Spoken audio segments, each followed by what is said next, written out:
right, thank you everybody. This is Dr. Bailey and Miss Lee's in the background, if you can hear her. Hi. She's pouring herself some coffee because we're getting ready for coffee chats with the principal and counselor. This one is going to be focused on Miss Lee. She's got a great presentation for Parent Appreciation Week. And I'm stalling while she takes a drink. And are we ready, Miss Lee? Yes, I am ready. Thank you. Right. I had a very chaotic morning, and I'm here now. All right.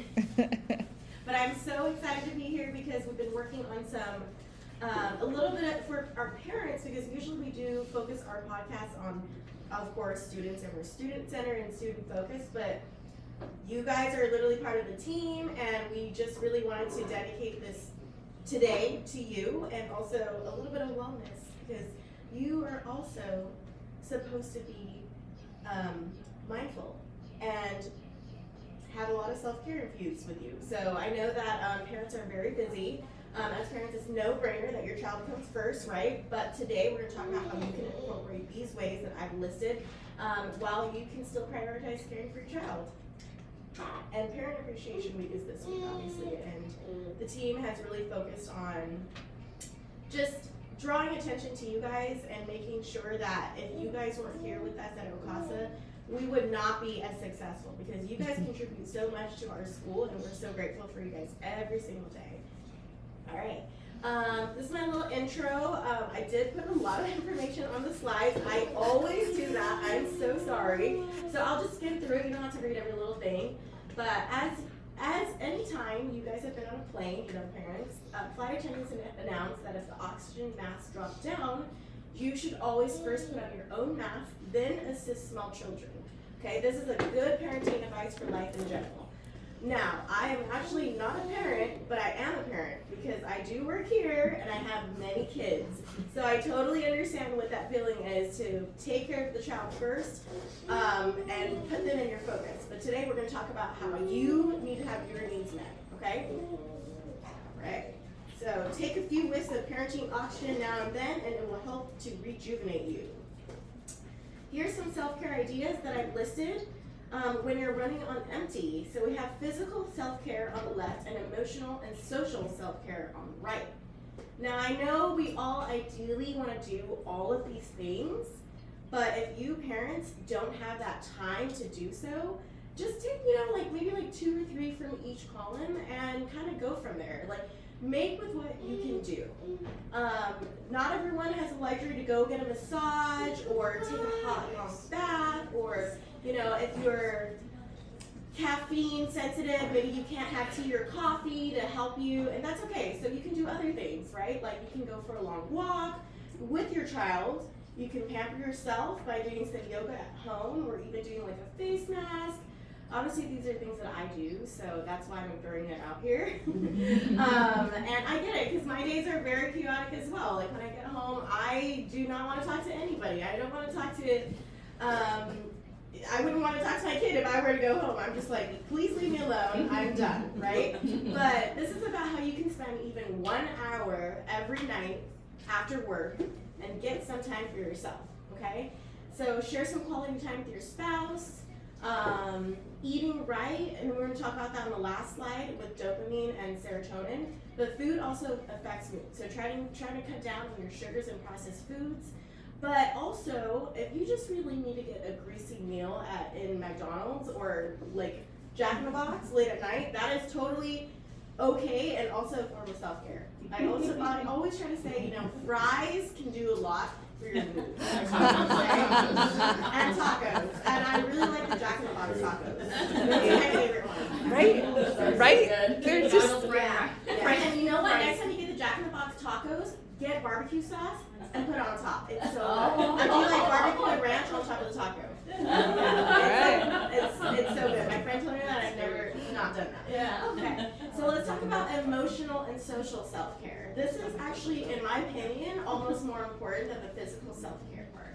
So again, spending time with your friends. If you don't have friends, that's okay. I don't have friends. So spending time alone each day.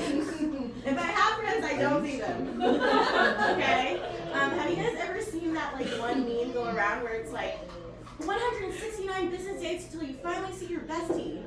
Oh, okay, that's like something that I do with my friend. I'm like, oh my gosh, we finally found time on this Monday at 4 p.m. Right. after work. Okay.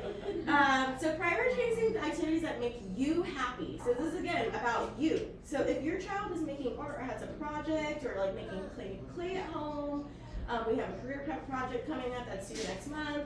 Like maybe you can also assist them with it, but also do some art on your own while you're working with your child, right? Scheduling time each day to talk to another adult, allowing yourself to cry, that's very important. Finding things that make you laugh. Finding a way to have a weekly date with your partner. I feel like if you don't do that one, you're gonna end up being upset at your partner and blowing up at them. I have personal experience with this. So, and I will actually touch on that really quickly. There is actually like a 7-7-7 rule. I think it's like every 7 days you have a small date with your partner. Every 7 weeks you have a small vacation, like a 24-hour day, and then every 7 months you take a full vacation. So that's like there's actually a rule for that, like a 7-7-7 rule. Yes. Talk to me about that after. For some of us, that might be a little more seasoned. Yeah. With a monthly day. Yeah, that one. Yeah. Actually, for me, I have the 888.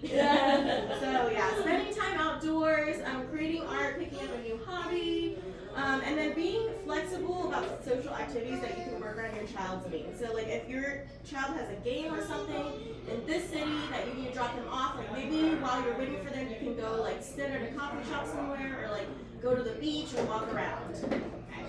So let's talk about dopamine and serotonin. Do we know, I swear we're almost out of this slide, I swear. Do we know the difference between these two? Does anybody want to take a crack at it? Okay, that's fine. Okay, I'm going to talk about it. So dopamine and serotonin are actually neurotransmitters, and they're chemical message carriers between nerve cells in the brain as well as to you and from other areas of your body. Okay, they're actually called happy hormones as they both play a role in positive mood and emotion. I do not like science, and I don't want to bring science in here, but I'm going to bring it in just for the sake of this conversation, okay? So dopamine is actually, okay, I see that I've switched it around, okay. So, It's all good. do not look at the labels, okay? Dopamine is associated with rewards and motivation. That could literally mean you sitting on the couch, like scrolling through your phone. That is a lot of what our students do here. They're looking at their phones or they're playing a video game. That's giving them a little bit of reward, and that's releasing dopamine. Even if it's not good for them, they're receiving dopamine from that. Okay? Serotonin is good. They're associated. That is a chemical that's associated with your happiness, focus, and calmness. And it also actually affects your digestion and metabolism. So that is super important. But without the two of them, your body wouldn't function properly in your mood and emotion. So there's several things that you can do to help control your dopamine and serotonin levels.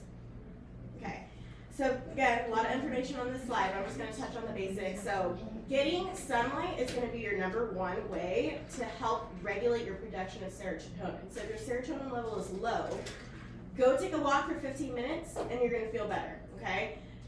Every Wednesday, not today, for the past month, I've been outside running the mile with the 6th graders. And they love it. Yeah, and I love it too. And sometimes I'm very tired, but when I come back, I notice that the 11 minutes, my mile time is 11 minutes. The 11 minutes that I do and I come back in, I feel really good for the rest of the day because I force myself to go get some sun and do some exercise.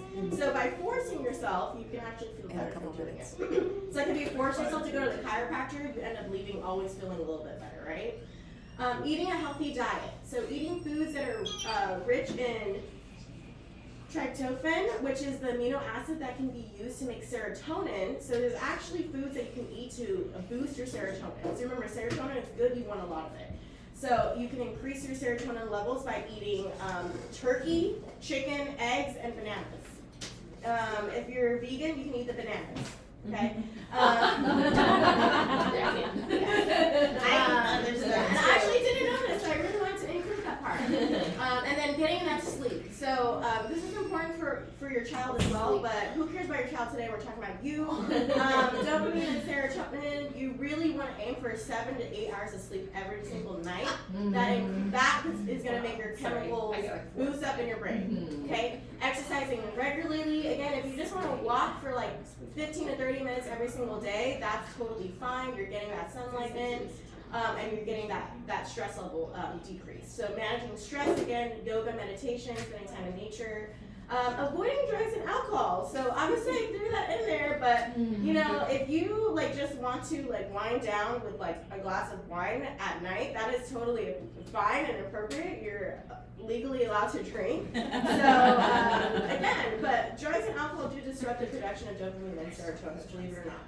So that's why people can, you know, become addicted to alcohol and they become depressed from doing that. But that's a whole other thing. We're not going to talk about that. So practicing mindfulness. Nobody in here looks like they're a heavy drinker, so you should be fine. And if you are, that's okay. Just make sure to watch how much you're drinking because it can disrupt your production. Okay. Practicing mindfulness. Something here. When I know some of us may be concerned about UV rays, believe it or not, me too. So you want to get out before 10 a.m. or after 4 p.m. because the strength of the UV rays is less, so you get to take care of your skin, which is also skincare, but you still get your 15 minutes in the sun. Also, anybody take a nap before they go to sleep? Does anybody find that they're tired, like between 8 and 9 o'clock and around 9 o'clock, you're just like, and then you're like up at 2? Yeah. There are, bringing in science. We love science. Kelly was on the tape. There's a serotonin, melatonin reuptake, and it's optimized between 9 p.m. and 10 p.m. So sometimes we may not consciously always know what's best for ourselves, but our bodies are telling us, hey, get some of your healing hormones, get some of your happy hormones. So if you nod off around 9 o'clock, and then you get up after 10, it's okay. You're getting your serotonin, melatonin reuptake going. It's optimized. Take it away, I'm glad you brought that up. I was just going to say, like, that's okay, but like sometimes you just need to listen to your body and take a nap if you have been not getting a lot of good sleep the last, you know, whatever weeks. But if you can, it's actually best to ignore that and just go to sleep, because that way, just fighting that urge and then when you go to sleep, you're actually going to get better sleep and more of a deeper sleep. But again, to each your own. If your body is really that tired and exhausted, you do need to listen to it. But if you can fight it, I would try your hardest to fight it so that you can fall asleep for a longer period of time, like 8 hours. Okay. Okay, one last thing before we go into recognitions. I'm going to actually ask you guys all, each individually, I'm going to go around and ask you all to take away something from my presentation and tell me one way that you're going to get some self-care in today. Just remember, you are being recorded. If you have a tip that you want to share that's not appropriate and you want to tell me after, then I would love to hear it. We can also take a vote, and if you want me to stop recording, we can stop recording. We love our OC families. Yay! Okay. Stop recording? Woohoo! All right, thank you. This is a great podcast. We're going to continue offline. All right, thank you guys. Thank you.